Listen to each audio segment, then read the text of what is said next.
Hello and welcome. My name is Thomas Kevin Dolan, the writer and author of Little Fag, A Journey of Self-Acceptance and Healing.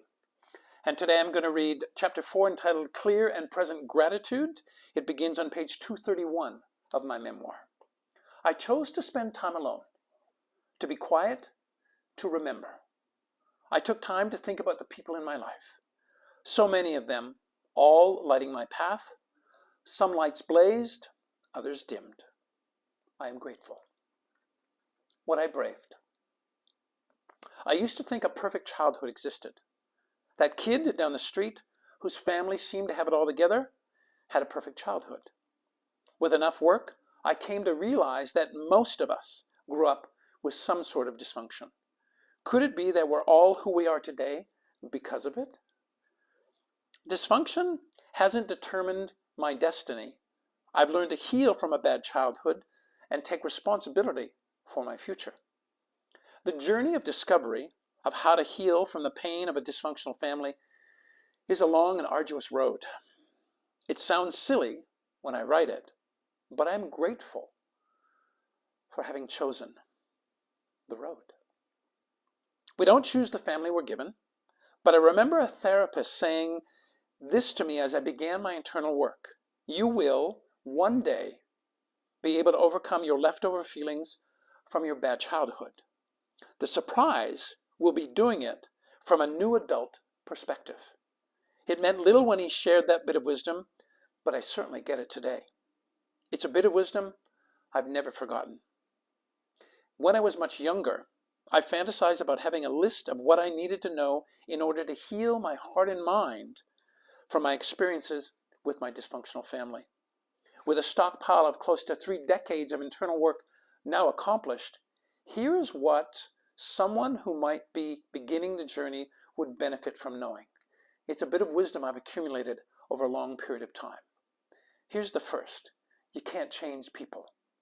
The begging or pleading, no matter how intense, will not change the core personality or behavior of most adults.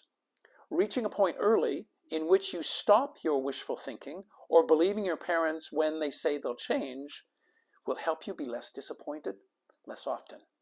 Also, you can't continuously seek approval or acceptance from someone who never met those needs. If a dysfunctional parent won't change the harmful, destructive behavior they bring to your life, it's okay and very healthy to keep your distance or cut off ties altogether. Only allow someone to be part of your life if they exhibit good, consistent actions, and you know that they are there to fill you up and not to consistently empty you. It is your right and responsibility to set boundaries to protect your well-being. It took me a long time to learn I was responsible for my safety. The second, they'll never give it back to you, so stop trying. What's done is done. Arguing with reality is the sole determinant of how much you suffer. You can never go back in time and change your childhood. So why are you still trying? Stop it. I was one of those people who believed I could make up for the past by trying to salvage an irreparable relationship in the present. Such a waste of time it was. Not only did I fall short, it was also a brutally difficult pill to swallow. Shoulding all over myself is an expression I coined to help me stop struggling with reconciling my past with the present. I'm proud to have found peace with the past. The shoulding has stopped. It's my personal power that I anchor to today that makes my reconciliation work seem much more plausible. The third, stop repeating the cycle with your own family of blood or family of choice. Dwelling on your pain, resentment, and anger from your childhood and taking it out on your own family or chosen family must cease. Hanging around in the past, obsessing about it, takes energy away from you. Building a healthy future, it's the only way to go. It's another behavior to cease and desist. Stop obsessing about the past. It is not your family's job, nor do they deserve to continuously relieve your pain. Do your own internal work. The fourth, don't blame your bad behavior on your childhood anymore. Growing up has given me perspective. insight, and autonomy, all skills to better help me cope with my bad childhood. In time, you become, I know I have, less susceptible to making shitty choices. The key was figuring out how I was robbed of a healthy framework and going ahead and creating my own. My dad's alcoholism or my mom's enabling dysfunction is no longer responsible for how I act now. I am. I'm the one that's responsible. Yes, I can feel anger, cheated, and bitter, but my attitude no longer projects that. What happened in my childhood wasn't my choice, but it sure as hell is now. I've let go of the excuses. The self-sabotaging behavior is in check. Mom and dad, both dead, can't control what happens in my life anymore. I love the peace in knowing that. I love the peace I've found knowing that to be true. The fifth, toss the victim or survivor mentality. A victim or survivor of a dysfunctional family can become a soul identity for you. If you see yourself as a victim, the past controls your present, and you feel allowed to indulge in self-pity and perhaps a pessimistic attitude. If you see yourself as only a survivor, you may simply be surviving and not thriving. Consider letting them go. The sixth, forgive. Do it on your own terms if you can. Forgive yourself first. What I braved in healing my heart and mind was seeking therapy. I knew I'd be forever connected to my childhood experiences. I wanted to have the ultimate success and happiness by being someone who took responsibility for the impact of the dysfunction. When I embraced that concept, I'd already won half the battle for my healing. The unlearning. A number of my friends, after reading or listening to some of my family's stories, wondered how I've been able to create some semblance of success and peace in my life, given the prominence of the dysfunction I grew up around. Thankfully, it is my own distinct story and definition of dysfunction that allows the level of that impact on me to land in many different ways.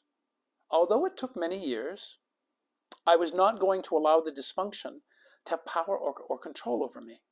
It would not stop me from creating a meaningful life. I found that living in the now, the present, and not allowing shadows from the dysfunction to run my life inspired the absolute best in me. Add to that my eventual acceptance of what occurred. Knowing I could change nothing brought lasting peace. Yet, perhaps the most healing of all energies I could bring to my life was gratitude and love for my dysfunctional family. Being the seventh child of 10, I learned by example. I had these poignant examples of what I didn't like and what I wasn't going to duplicate or repeat within my own life as I watched my older siblings. They sacrificed much for my learning. One of the most profound exercises I did for myself was getting in touch with my anger and resentment. It allowed me to realize that blame doesn't change anything. It would be up to me to take personal responsibility by creating, adapting, and bravely executing a personal plan for growth. By divine grace, I discovered I was more than my past. It doesn't define me unless I allow it to. With a passion for healing and some powerful professional support, I recognized the cycles and patterns of behaviors that were destructive and hurtful.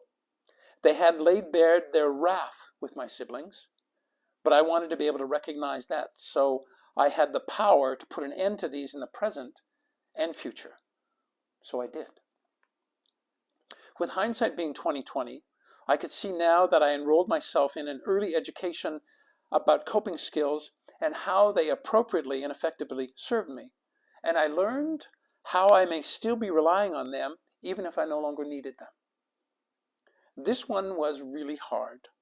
I realized the degree of counterproductivity I was to compare myself to others. The stories I made up about who was better off or who was worse off came from the perspective of being a victim. Instead, I realized all our lives ebb and flow, and there's always room for growth and change. From that place, I was not alone. I learned deep empathy and compassion for myself, which allowed me to have it for others. I then could personally understand human adversity, resilience, and the human condition. But it had to begin with me. I learned insight into what direction I wanted to take toward my future in regard to relationships, career, and family choices. I watched as so many of my siblings had little clue how to do this work. In what was devoid of understanding my needs and what my bottom line was, I learned what I needed in my life and what I could do without and what I could toss behind. I discovered and appreciated how incredibly resilient I am. What has disappeared is confusion and self-blame. What has appeared is enlightenment and relief. I am not to blame, and I did the best I could. My dear siblings exposed me to imperfect people early in life. So they helped me learn to tolerate my and other individuals' imperfections. My toughest gift was understanding how to set boundaries and assert my needs with others so that I felt empowered and respected and could act from my core values and a place of personal integrity. I'm still learning to master this work. I really do appreciate all that I've experienced because it molded me into the person I am today. Sure, I get triggered and I feel sad and disappointed about the past. That's a given. But being able to feel all that while simultaneously feeling gratitude and still acting on behalf of who I currently am and who I still want to be, that's the gift. The unlearning for me in all of this is to not to halt how I heal and make progress because of feeling victimized. I connect with gratitude and appreciate being who I am. At my core, I am truly loving, caring, and lovable. The biggest reasons to have gratitude for my dysfunctional family are my knowledge, insight, and emotional intelligence that I've gained as priceless attributes in my life. I take a deep breath. Imparting some of the wisdom I bumped into and collected in my life was one of the reasons I wrote this book. One of my beta readers, and a beta reader is somebody who kind of critiques your manuscript. One of my beta readers said to me, Thomas, imagine this. You're in Barnes & Noble and you see somebody picking up your book. Can you describe who that person is? What that beta reader was inspiring me to do was to get a sense of who the reader of my book was going to be. And ultimately, that was a really great exercise, but ultimately, the reader I wanted to appeal to, the person, the human being I wanted to appeal to, was somebody who might be interested in healing aspects of their lives. See, many of the right-hand turns I took in my life were quite painful. What if I thought somebody could read of that painful right-hand turn I took and maybe contemplating a similar right-hand turn, and instead upon reading my story, they could take a left-hand turn? That was the bigger motivation for me. It was to share a story of how it is that the right-hand turn was not only taken, but also what I learned from that right-hand turn, and then ultimately learning how to take a left-hand turn that would shorten my course of learning and make life a little bit more gentle for me, a little bit easier for me, and impart some of the wisdom that I got to share with you today. I am really grateful for those really rough right-hand turns. I wouldn't change any of them. I would want to have experienced less pain. But here's what I feel most grateful for, is that I can share the truth of that with you now. That this book allows me a path, an avenue, if you will,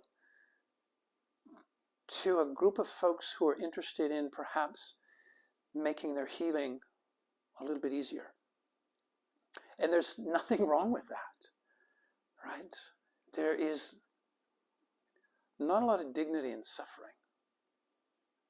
I'm sure it has its purpose if you mine the lessons you get from it. But my sense is I didn't do that for the longest time, and perhaps there's some other folks out there also not doing that. So part of the joy of having written this book is knowing that, and perhaps this is you, that somebody, perhaps it's you, has picked up this book is reading something that they can relate to, that can begin to see another path, can begin to see light at the end of the tunnel, because the story that they are reading or you're reading doesn't have a lot of light in it. That for me would be the greatest, right? That would be the greatest joy of writing this book. And if you're somebody who has had that experience, I would love to hear that from you. I really would. I've heard so many amazing stories. One from somebody in Spain who said, your writing kicked up a lot of dust for me, positive dust. It inspired me to actually go and do a little bit more digging, a little bit more work to heal some of the things that were so relatable to me in your book. So if some of this inspires some healing or brings a little bit more light to you and you want to share with me that that's been your experience, I would love that. And in the meantime, here's my encouragement. To thine own self be true, and trust that regardless of the circumstance, if you see it as a circumstance happening for you and not to you, there is something really rich for you. And I'm going to encourage you to go and find it.